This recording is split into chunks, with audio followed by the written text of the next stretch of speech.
Tribalism. It's in our nature as human beings. We become tribal over sports teams, Twilight, and even video games, but no video game genre comes close to the levels of tribalism seen in MMOs, which raises the question, why is there so much tribalism in MMOs? Well, first and foremost, I think it's important to understand what tribalism is. Webster's dictionary defines it as a tribal consciousness and loyalty, or a strong in-group loyalty. This is all very self-explanatory, and you can see how it applies to MMOs. So let's look at some examples. We'll start with the forums, and I'm sure this will be a lovely, pleasant experience that will really enlighten me on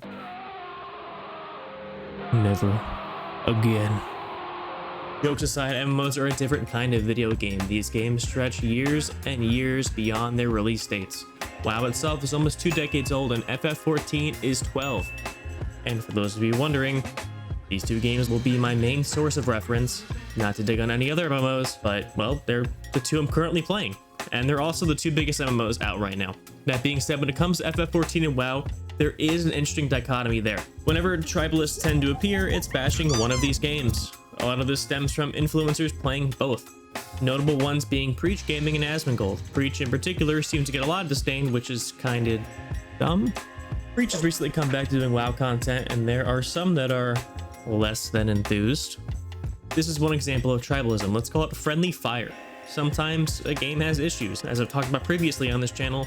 Because MMOs are always live and changing, sometimes the game gets worse to play, which lends itself to criticism. And some people tend to get a little over emotional when it comes to criticism. And I mean, in a way, I understand.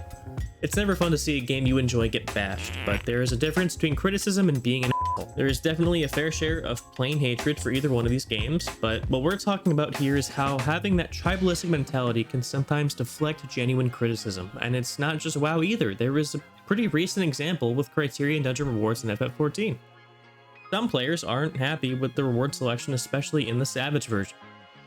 And there is some valid discussion to be had for sure, but there are certainly players who disagree, and that's fine. But again, there are some arguments that tend to feel a little over emotional. I'm trying not to be harsh on anyone because at the end of the day, these are games. We play them for enjoyment, but sometimes people just get too emotional. That being said, these are all examples of infighting, but what about the real meat? What about the age-long war of Final Fantasy XIV versus World of Warcraft? Well, the battlefield of this war is mostly seen in the online forums and sometimes in the chats of Twitch streamers. In fact, it got so bad that Asmongold just kind of stopped playing 14 for a while.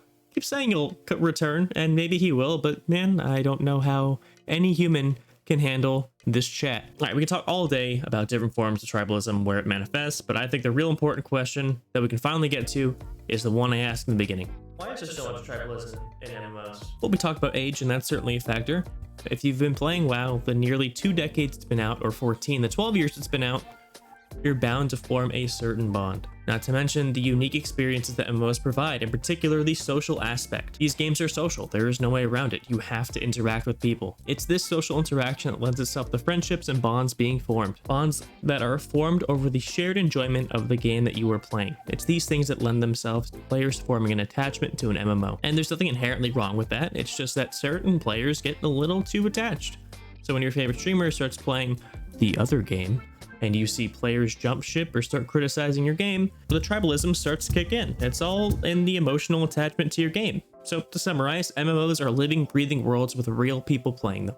Much like social media, these are places for people to hang out and socialize. These experiences lead to players forming an emotional attachment to a certain game. This emotional attachment can sometimes lead to tribalism, and that is why MMOs are cesspools for tribalism.